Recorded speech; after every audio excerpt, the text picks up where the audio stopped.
Hello everyone, welcome back to the workshop. This is part 2 of our lathe gearbox rebuild. What started out as an oil change and blossomed into a huge piece of maintenance, but that's the way things are sometimes. Anyway, I'm bound to waffle on, so I shan't waffle on here. Let's get on and have a look at this gearbox. Right, well, we are back and everything is now cleaned up. We have new bearings and I've already fitted them, and I'll show you where they go.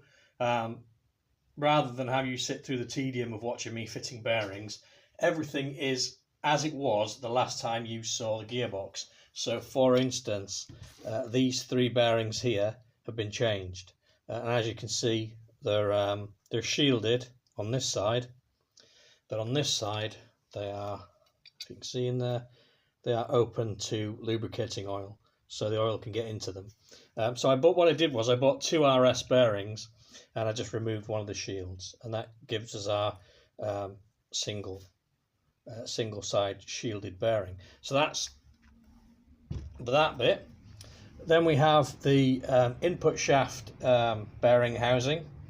That's had a new bearing, as you can see. It's a simple case of removing a circlip, knocking the old bearing out, fitting the new one, replacing the circlip. So that's nice and new. And then we have bearings fitted to shafts. Let me bring those over to you. We have the lower shaft, which if you remember had all the many gears on it. That's got a new bearing. Simple knock-on job. Again, let me just get it in focus. Shielded on one side but not the other. And then we have the shaft that carries the change lever, and this was a case of removing a circlip here, withdrawing the shaft and the bearing, then removing another circlip which you can't see because it's on the end of the shaft in there, changing the bearing over, and as the old Haynes manuals used to say, reassembly is simply a process of reversing the dismantling procedure, or something like that. I think I probably went into more detail than they ever did. There you go. So new bearings, and then over here on top of the parts washer laid out we have all of the cleaned up parts. So what I'm going to do is I'm going to move the camera, let you have a quick look at those, and then we will start putting the gearbox back together. Ooh, one more thing before I do that. I mentioned in the last video that I couldn't remember the name of the oil, or the code of the oil that Aid had recommended, and it is this stuff, Castrol High Spin AWS 46, and it even smells like a lathe gearbox, so it must be right, mustn't it? And since then my brothers got in touch with me and said that they use it regularly on the ship that he works on. He works on ROVs, which obviously great big pieces of machinery that you dunk in the water and expect to work, and they use this stuff all the time. So if it withstands that environment, I'm pretty sure that it will withstand anything my garage has to throw at it. So let's go over and have a look at the cleaned up parts. Right, so there you go, feast your eyes. Everything cleaned up very well, actually. I just washed it off in the parts washer that we're standing on top of now, and then gave everything a good wire brush when it was dry. I just used quite a soft wire brush, actually. It's not very vigorous. Everything came up with quite a satin finish, so I was very pleased. And then all of the journals, everywhere that's going to pass through a bearing, everything that might have a circlip on the end of it got a polish. So everything's come up nicely. Wire brushed in all the teeth, because obviously good dental hygiene is important. And we're ready to go back together. And here in the corner you can see I've got the parts diagram. This is the Emco, the original Emco manual. Norton Quickchange or Quickchange Gearbox metric, if you prefer, or Boîte Norton Metrique if you're in a French speaking country. There you go, we do it all here. We are multilingual. So we will be referring to that because my memory being what it is, we're probably going to need it. Here's the change lever. This cleaned up lovely. It's had a good wash off, and is ready to go back together. And there's the key that I've been desperately trying not to lose.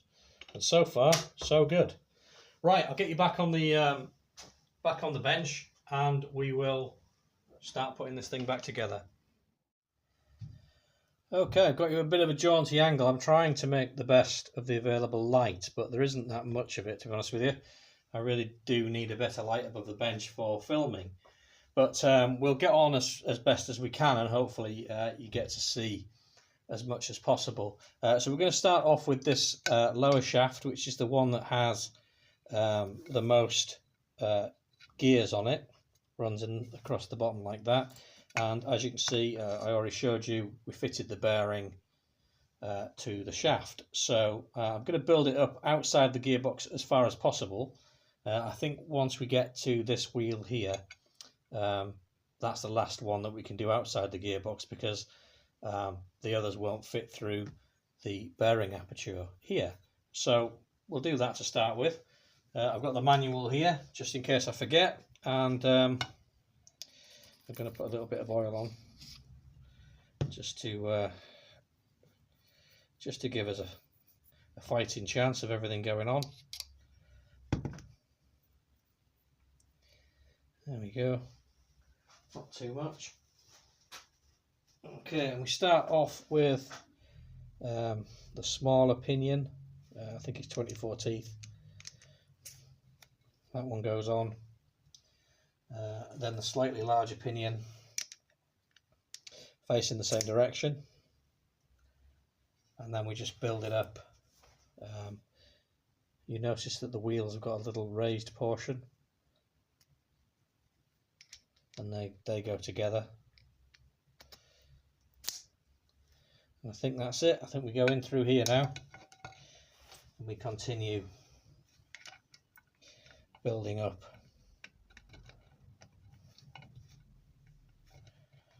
That one does not want to go on for some reason.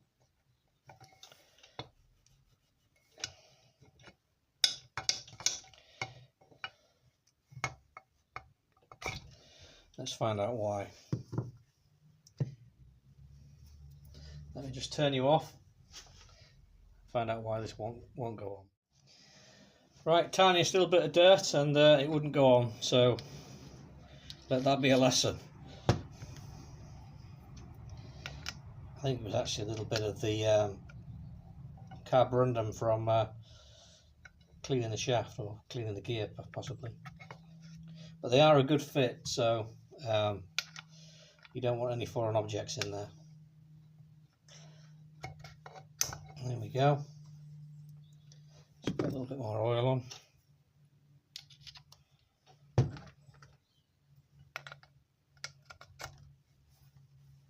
And then last but not least, we have the spacer, which also is the aperture for the roll pin, holds the whole thing together. And then again, I'm shaking the camera enough, just putting the gears on, so I'm going to warm the housing up and just tap that bearing home off camera. So I'll bring you back in a second. Right, there we go then, and I've also taken the tremendous liberty of roll pinning it. So there's the roll pin there, rather than have you bouncing around the bench while I tapped it in. What a difference the new bearings have made. So that's great. I'll show you some of the old bearings later. I've kept them so I can show you. Next we'll put the what I call the shift shaft, and then we'll go for the change lever shaft. So let me grab that, get some oil on it, and we'll get that fitted.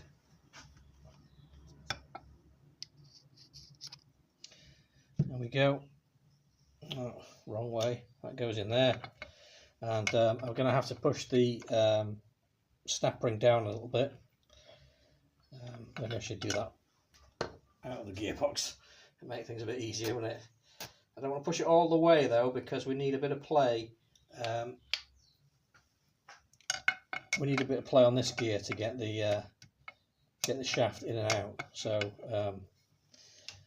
let's get the various bits and pieces. So we have the, what I called before, the bull gear, for want of a better word or better name, because it reminds me of the bull gear on a lathe.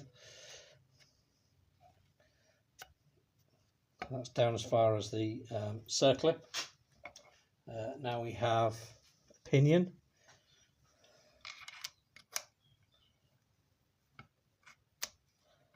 That's as far as he goes, and then there's a spacer to get some oil on there when it goes through the bearing. Fit our spacer.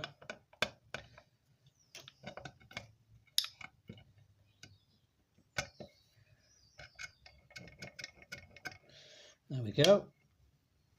And now our snap ring can go all the way home, or circlip if you prefer. There he is. And he snapped in there nicely. And that goes along there. And it goes along there. So then we've got a bearing cap at this end. Are you seeing everything? You are, good. Let me turn it around. Bearing cap goes here with 3 screws securing it, which is here. So we'll make sure that we've got some oil on there.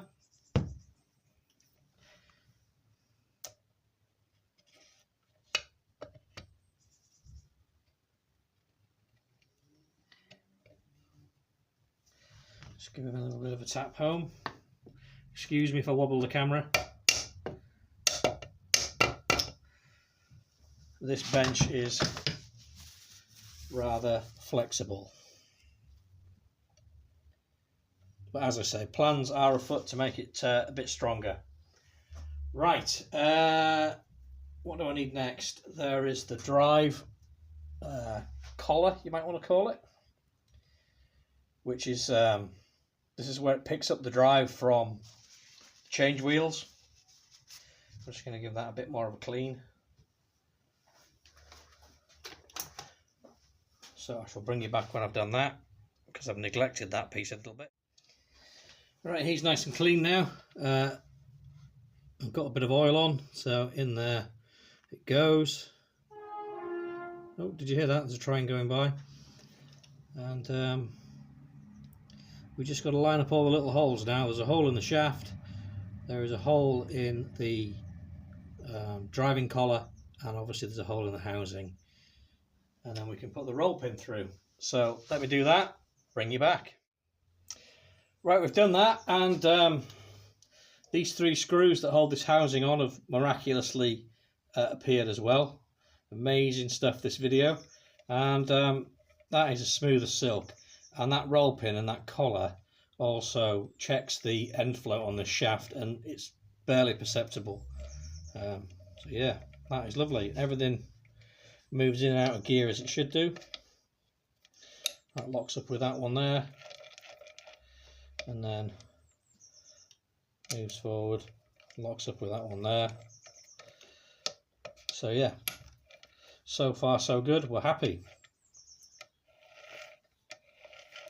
We've got our roll pin fitted, and we can move on to the next one. So let me grab the parts and we'll do just... Right, ready to fit our change lever, and there's the key. You can see that there in the bore, and there's a little roll pin that positively locates it in a drilling in the keyway, so you need to make sure that it's properly in, and if it isn't, I think it will tell us, because the shaft won't go through. So we're going to give that a try now, and there we go, long keyway. So we're going to put plenty of oil on this.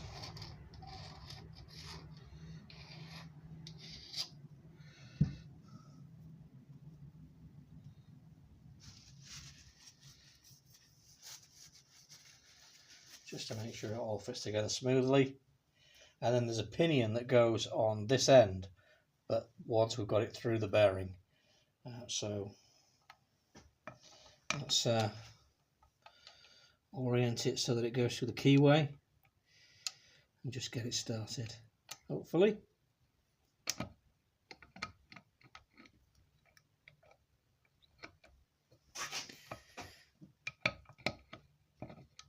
I don't think I'm quite in with my key. Possibly. Let's just take that out. See if I can reseat that key. And I'm just pressing it down with the blade of a screwdriver. I think I would get a little bit of lift. And you know, it was rocking backwards and forwards almost. So maybe I can hold it with my finger just while we locate the shaft.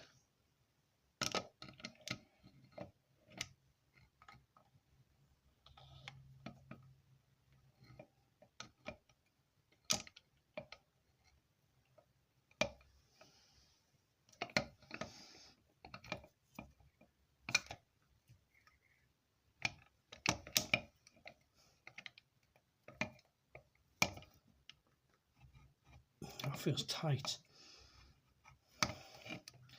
It shouldn't.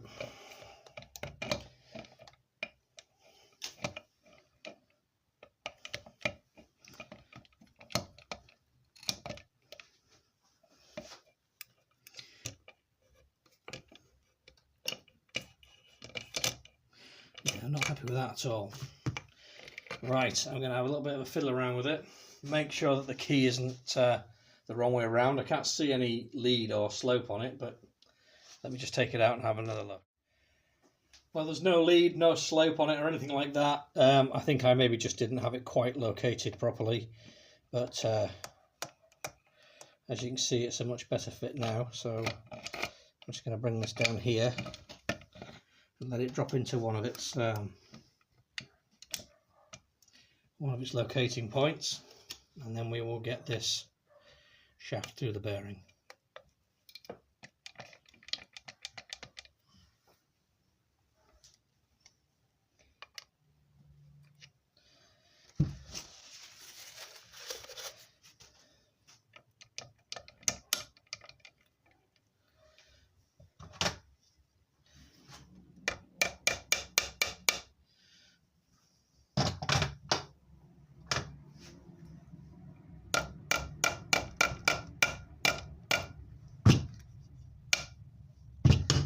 Right, I'm going to have to switch you off because the camera is going to be jumping all over the place.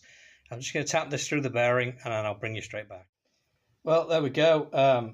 I just had to put it on blocks to stop the bearing from popping out at this end, and I just gently tapped it through, and it is as smooth as silk. So that moves along there nicely, locks in, and we have output. Move it along to the next one. So on and so forth.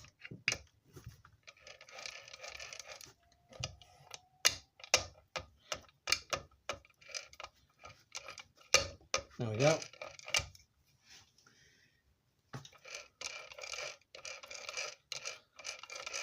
So happy with that. Everything's working as it should. So we need to put these 3 screws in, put the pinion and the circlip on there, and then we can build up the transfer case and get that fastened back on, and then we're ready to put the gearbox back onto the lathe. So we're getting there, aren't we? Right, there we go. There's our pinion driving into our transfer case with its circlip. Simply snaps on. There's a little Woodruff key in there that you mustn't forget, otherwise I think you'll have no drive. That'd be interesting. And then on this side we've done the 3 screws for the bearing cap, and we can move this out of the way now and get on with the transfer case.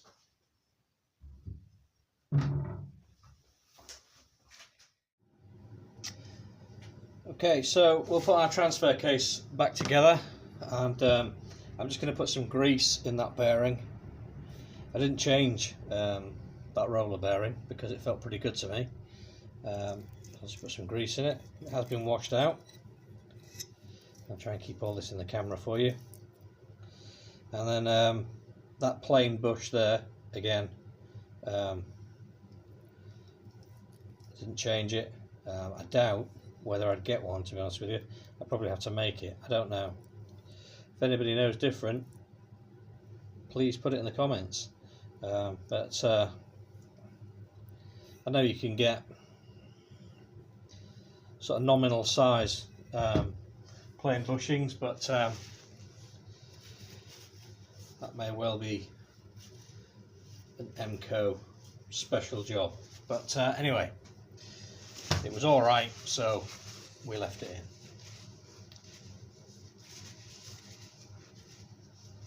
So you can't really get this wrong because he says because the shafts are different diameters. So for example, for this one here, it has to be this wheel, and then for this one here, it has to be, let me get you in shot, it has to be this wheel. And let me just put a very thin smear of, perhaps we'll put some oil on, it being an oilite bush, or a brass bush, we'll put some oil on. There we go.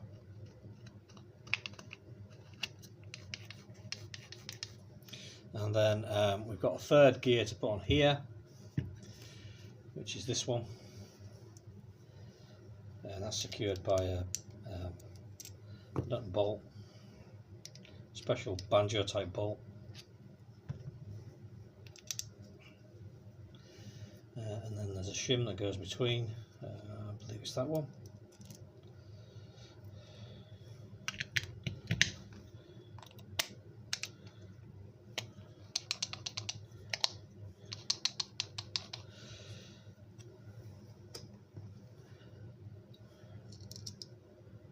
Washer and the nut.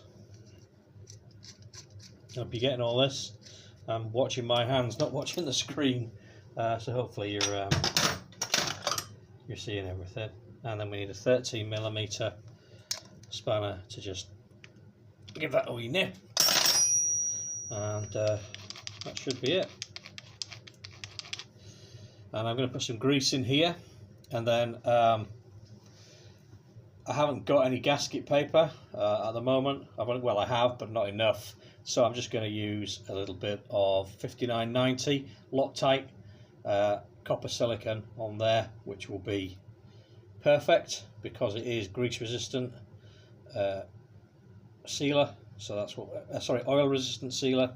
So that's what we will use. So I'm just going to put a little bit of grease on these gears.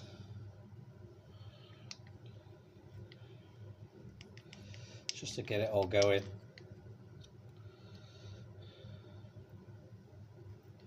Because that's what Emco did, so that's what we'll do.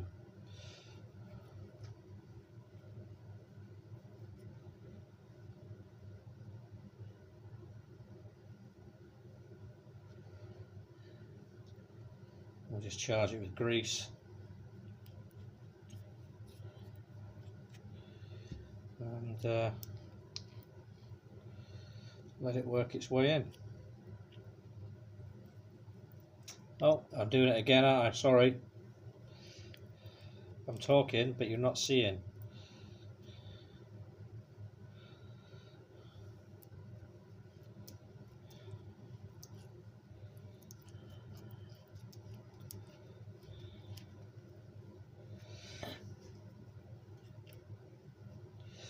Right. You can't help it, can you? Once you start putting, you can't help but put a bit more in. Anyway, there we go. That's a good starter for 10. Let me just clean my hands. I've run out of the gloves that I like to wear. A lot of people don't like them, but I do. Not a big fan of getting oils and greases on my skin these days. When I first started as an apprentice, if you'd have worn vinyl gloves or anything like that, you'd have been laughed out of the place and told that you were, well, I won't say what you'd have been told you were, but times have changed. You don't have to get an industrial disease these days. There's things to stop it.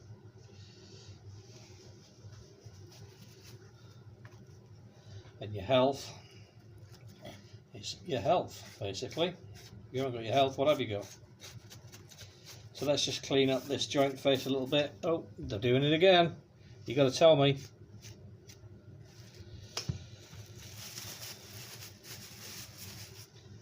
Let's get some of the spirit on a rag. Clean up this joint face and we'll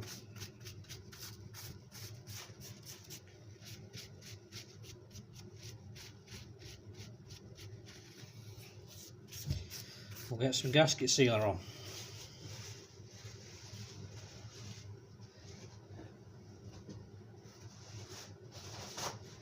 This 5990, it's a bit of overkill for an application like this really, but because it's heat resistant and it's oil resistant. Obviously oil resistance is good for what we're doing, but we don't really need the heat resistance, do we? That's there you go. It's good stuff.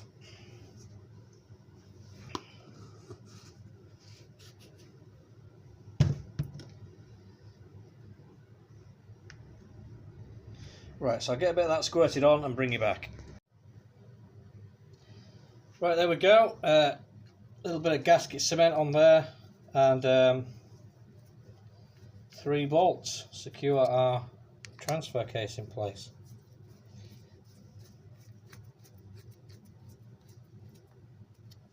We'll get them all 3 started and then we'll nip them up.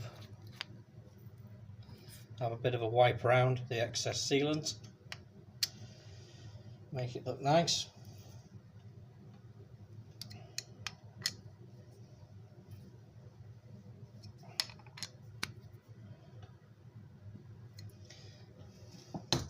Check everything works.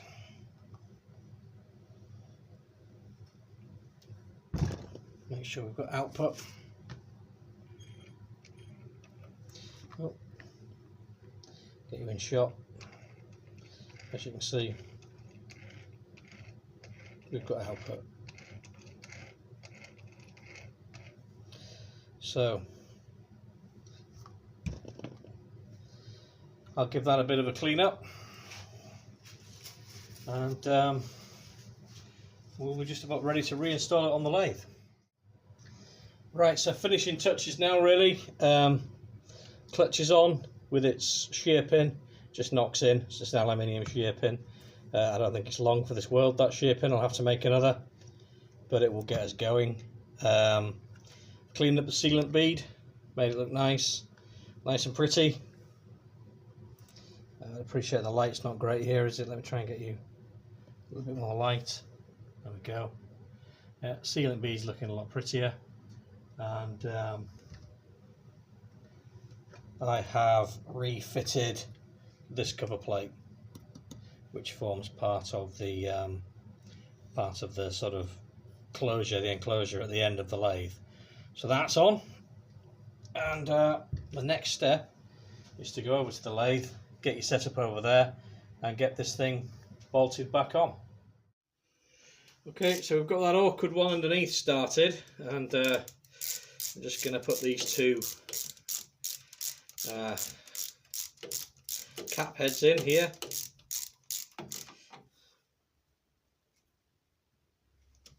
There's one.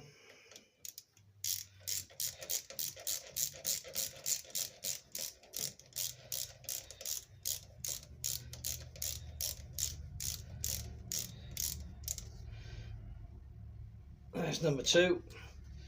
And then I'll just give number 3 a final nip.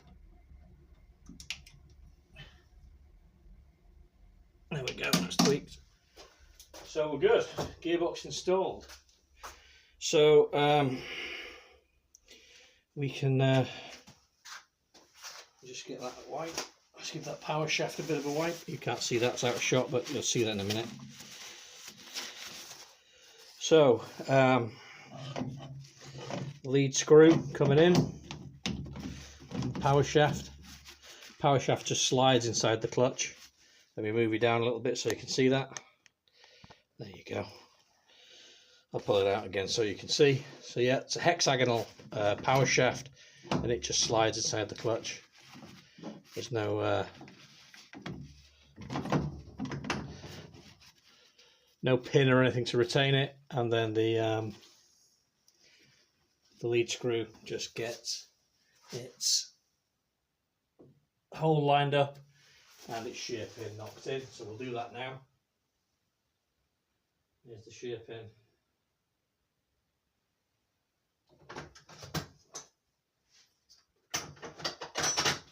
Brass punch.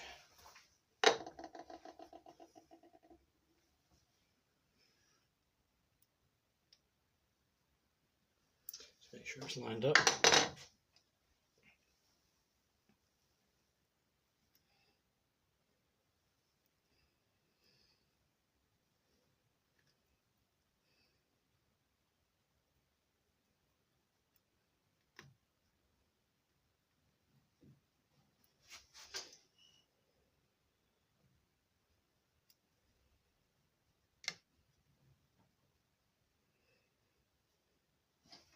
The thing with these is if they're not lined up properly,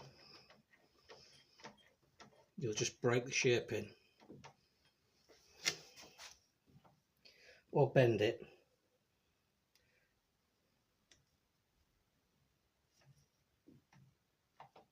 There we go, that's going now. Make sure it's lined up on the other side before I knock it through, because you can be half a hole out and you know what they say, how do you dig half a hole? Anyway, you can be half a hole out and bend your shear pin, then you've got to go and make another one.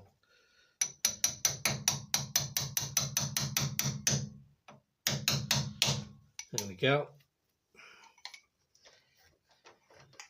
And as I said on the previous video, because they're aluminium, they just prevent you from doing any real lasting damage.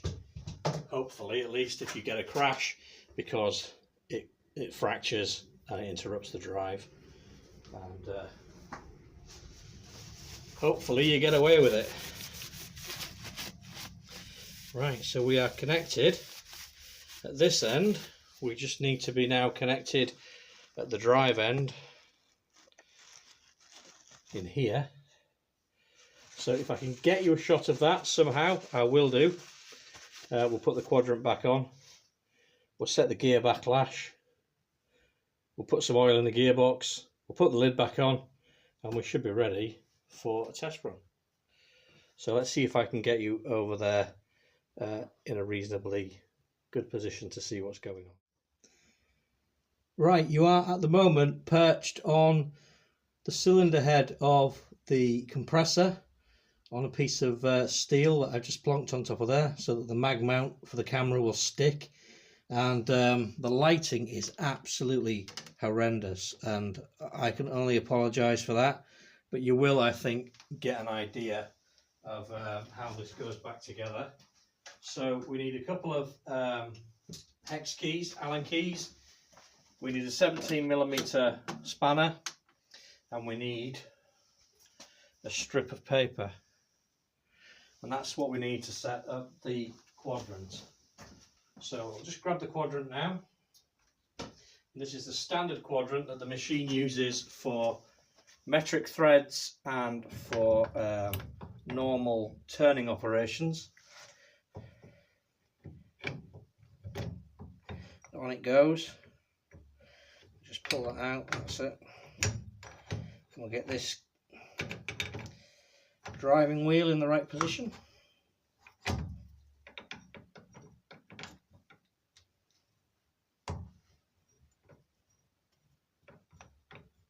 There are a number of little pins that need to engage. That's it, we've got it.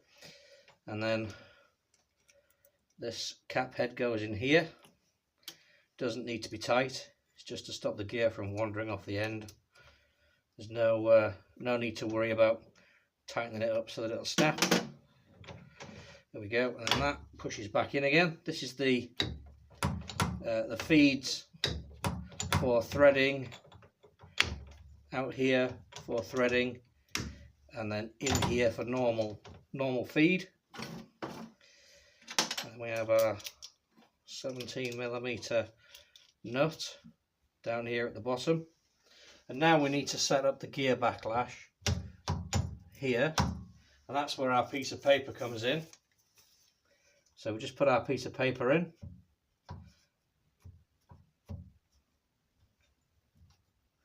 put it in until it bites. We tighten a hex head here, and we give a final little nip on our banjo bolt here for the quadrant. Don't over tighten it, because these quadrants have been known to crack, and you'll have to make one. Good luck finding one. And then we just run our paper slip out, and that's our backlash set. There's an age-old way of doing it, but it works. And then there's a couple of little oil points that we hit, and then just give the gears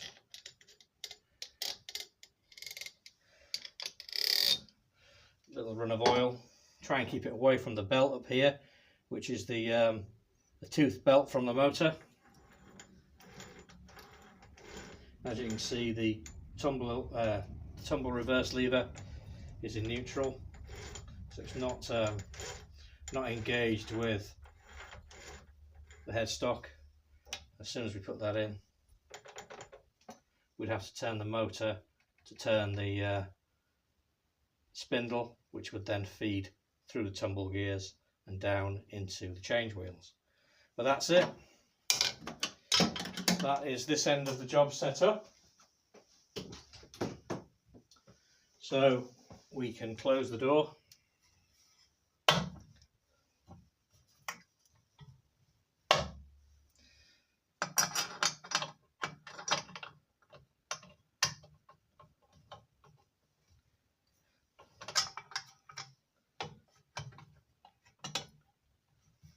Go. And I shall switch you off and move you. Right, you're back on deck, and it's time to put some oil in. So let's get some in there. And here's a top tip: don't put too much in, because this little window here remains open, and if you put too much oil in, the oil has this tendency to get thrown out of that window. And when you're standing here working the lathe, you soon become aware of a strange sensation as your trousers become soaked in gearbox oil. Now, you might be into that kind of thing, I don't know, that's up to you. I'm not personally, so I don't overfill the gearbox. And really you just need to fill it up until the lowest gear is paddling, because it will throw the oil around the gearbox for you. So let's get some of this in there.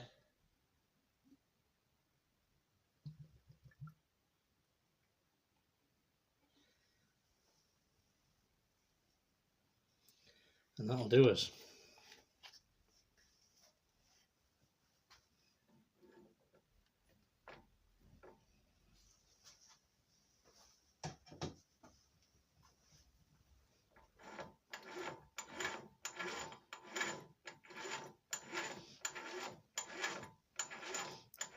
Yeah, already the oil is starting to move around and get picked up on the gears. So once that's spinning,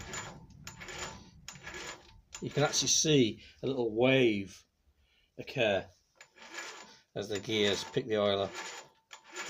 So once that's spinning at proper revolutions, it will get around quite well.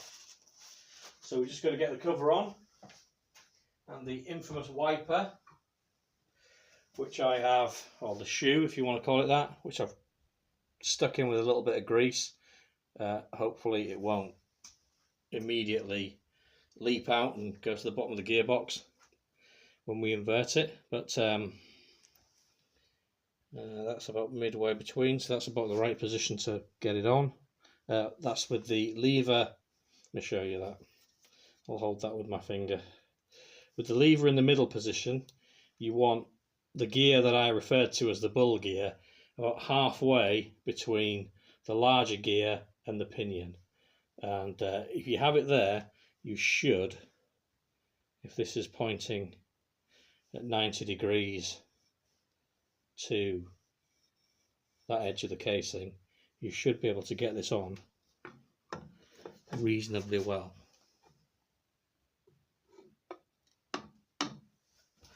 Has that actually gone in? Let me just double check. Yes, it is. All right, happy days. And then we have 4 remaining cap heads, and the job is done. Not bad for a quick oil change.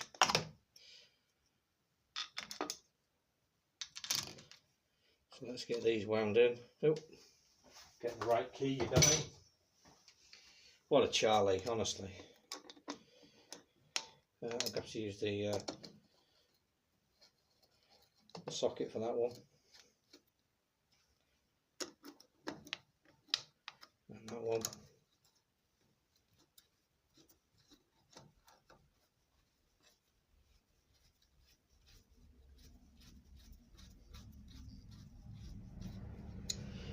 Grab a socket.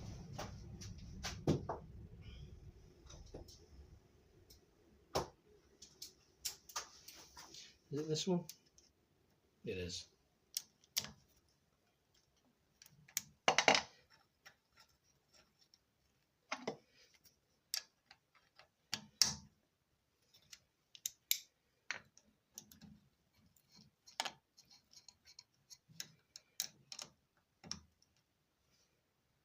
Okie doke.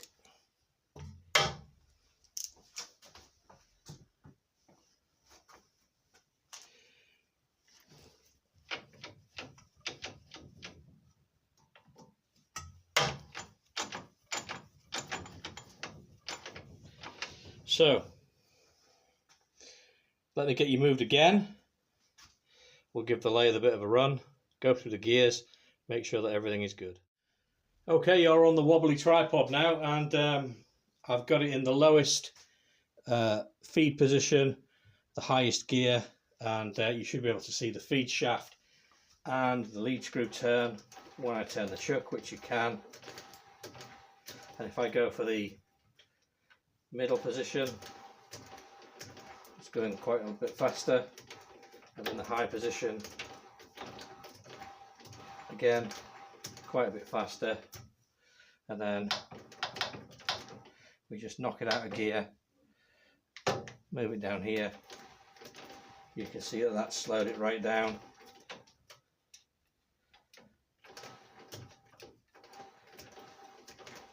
Slowed it down again. Just get that to engage, there we go.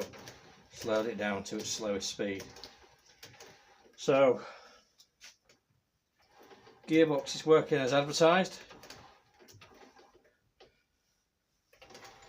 Let me turn you so you can see the change wheels turning. Put the light on for you.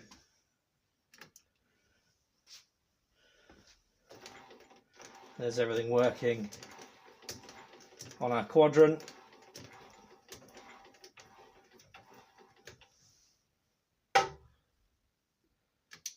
So I think all we need to do now is select the lowest speed on the gearbox, and then we'll put some motor power on and run it up. Make sure that we're getting power feeds, etc. And I think we'll call it jobbed. So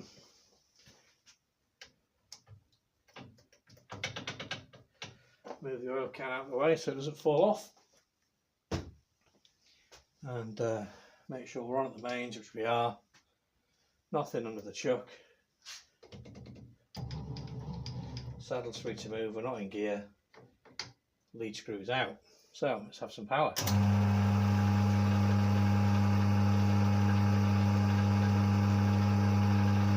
So there we go.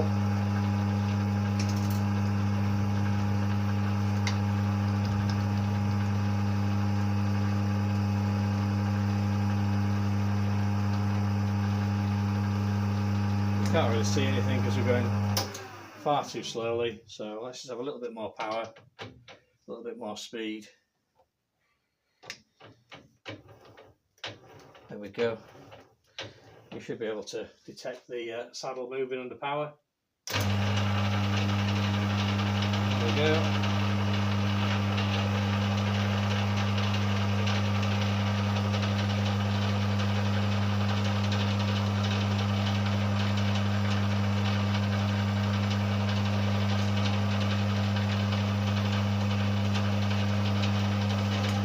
Go for a cross feed.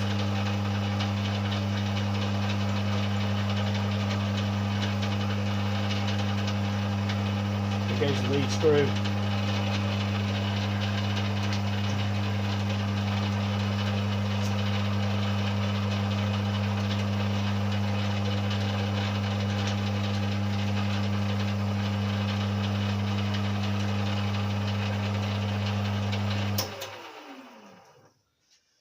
So I think we'll declare this gearbox overhauled. So there you have it. Job done. What started out as an oil change turned into something quite a bit more substantial, but that's just the way of things sometimes, I think. And while I'm in the maintenance mood, I may just move the lathe slightly on the stand, get into the electrical box at the back and change the capacitors, because that's a job I've been meaning to do for a while. But that means disturbing the lathe level because we'll have to actually move it on the stand. But I think worth doing because, you know, I use this lathe a lot and I want it to last. And if the capacitors aren't good, it can damage the motor, because it's a bit like having a phase off on a three-phase motor. So yeah, I think I'll probably do that while I'm in the mood for it.